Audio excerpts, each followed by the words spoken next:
This tank was so unbelievably bad that VCCs had to physically cry to Wargaming to buff it.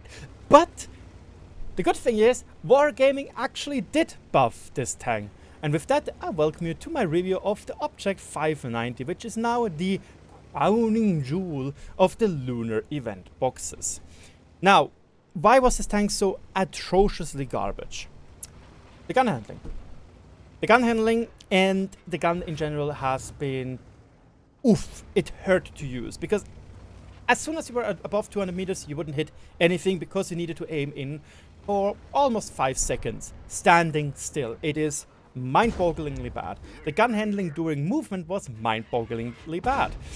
And the DPM is not that good regardless. It still isn't that good, but it's workable, because the Object 590's gimmick is it has a reverse auto reloader like the IS-3, which means, for example, you take a whole 38 seconds to load the whole gun. If you do that, you have 3 shots, which each have 320 alpha, which have 238mm of penetration base on the APCR and 268 on the premium AP, which is meh. The base pen is good. And then you can shoot those 2 shots. It takes 8 seconds in total because you have 4 seconds interclip, like our beloved shot for 2.4. And then you have 7.6 seconds reload time. And so you can start playing it on DPM. So that kind of works, and it makes it a unique medium tank on tier 9, you know, because we don't really have anything like that. Yes, you have the standard B, but you don't really want to clip there. And the good thing is, this thing wants to clip because then it has DPM. And because it still has decent mobility, we get to that in just a second, or later down the road, you sometimes have the situation where you just have to remove yourself from a position, go to another flank or something, and then you have the time to reload your whole clip again, and then you can do pam, pam, pam, and then you can go for the DPM again. So it works in that regard, and that is pretty nice. What I've noticed, I've played it now for an hour live on stream, had 9 games, 3200 DPG now, although it's a small sample size, keep that in mind. It worked, you know, and one thing I really noticed is that you don't always have the time to immediately shoot. So the first shot, 7.6 seconds reload, that is fine. 13.5 for the second, that is quite long, it's almost double the time. But you still sometimes have this time to reload for 20-ish seconds, and then you can use it like a double shot autoloader, you know, just that you need 4 seconds to clip. But I had a lot of time, those situations during my playtime, where I was like, yeah, that works. I was able to basically outgun the enemy by just being able to shoot twice while they were only able to shoot once. And that worked out. But again, I have to reiterate, the gun handling, you see it in the background, is not good. The accuracy on paper is okay-ish, but the aim time is taking ages. However, I've been using turbo, I've been using vents, and I have been using a stabilizer. All standard equipment because I wanted to see how it is for your typical player, not somebody which is constantly pumping in bond or bounty equipment just because they can. So that was it with the gun and with what the gun has to offer. Now we can go over to our beloved tanks.gg to have a look at the damage model. It's pretty straightforward. It's a slightly up-armored T-54 hull, because it has 110mm of armor, it has 85mm on the side, and the turret is 200mm thick. So if we now take a live approach with it, you can see with 200... Okay, this is the worst pen. It's still not buffed. I'm sorry, it's still not buffed. But with 225mm of pen, you can see that you can bounce some stuff. And I've noticed when I was fighting against Burasks, they do tend to bounce you in the front. So that is nice. And you can also try to sidestep. Yes, this is a problem. But the main issue is, as soon as somebody starts to shoot gold, you can see it goes through like butter. There's... yeah. Especially with AP rounds, you can see 220mm of effective armor, 240, 200, and 190. It is going to be super duper easy to just smack right through. Keep that in mind. So the armor model is not that insanely good. The main issue, however, with the Object 590 is, yes, it has decent HP, 1800. But it only has 3 crew members, which is annoying. With 2 crew members being reloaders as well, so you lose DPM always if one of those two dies. It is fairly small, you know. Russia, we like to build our tanks small. And modules. The modules are the biggest issue. You get hit in the front, fuel tank. You get hit in the front, ammo rack. You get hit in the side, ammo rack turret. You get in the front of the turret, you lose a crew member.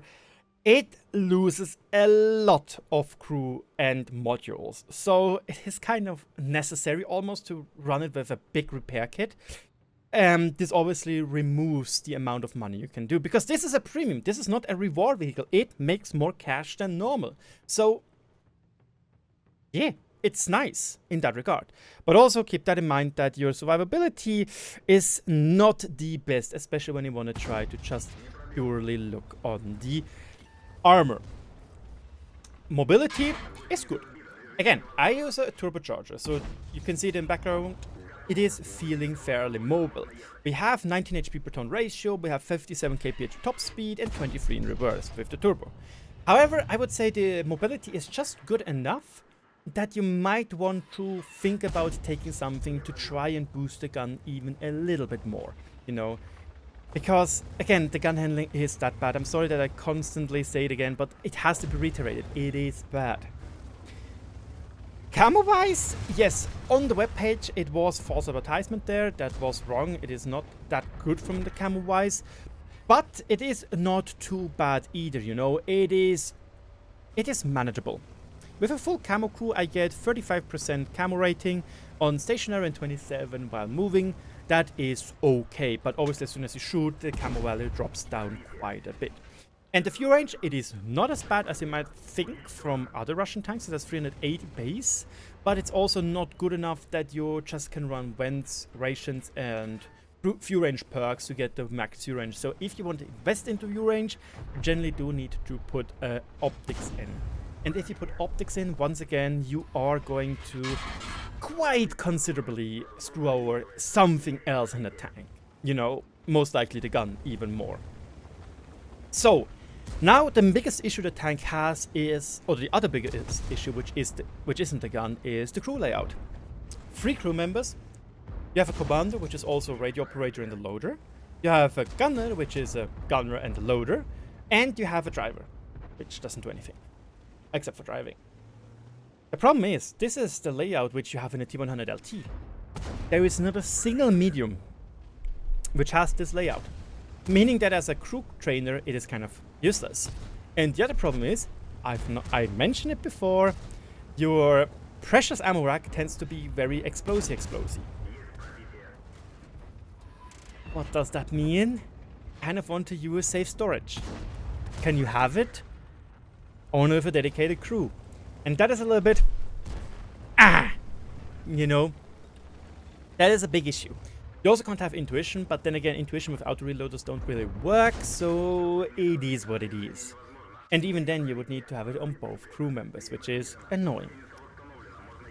Okay, let's summarize the tank. Again, it's a premium tank, it makes more money, that is nice.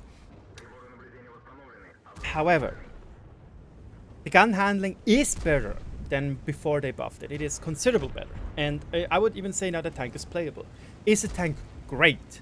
No. Is the tank OP? Hell no. Is the tank good? I would say it is a 5 out of 10.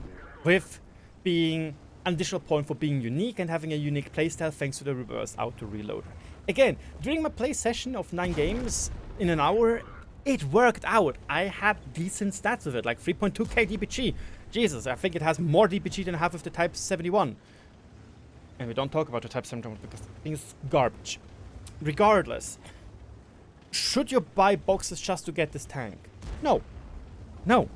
No. Literally, Borask is better and more convenient to use than this thing. If you get it, will you be sad? I wouldn't say so, because again, biggest issues are the crew and the gun handling. And the gun handling is more or less manageable. You just need to give it a little bit more time, you know? Like SpongeBob, or rather Patrick with a stone. You can do it, Rocky. You just take your time. You know, it's a little bit like Rocky in that regard. The 590 needs its time, but if it gets its time, it works. You know, it works out and it can have its fun moments. Let's put it that way. However, I hope the video you liked. And now I have kind of lost my red herring. No, red herring, my red thread. So I am a little bit people dent at the moment. Again, I hope you enjoyed the video. Let me know in the comment section below. I saw some people enjoy those shorter reviews when compared to other community contributors and video content creators. So that is nice. I'll try to keep it. And I'll see you around. Goodbye.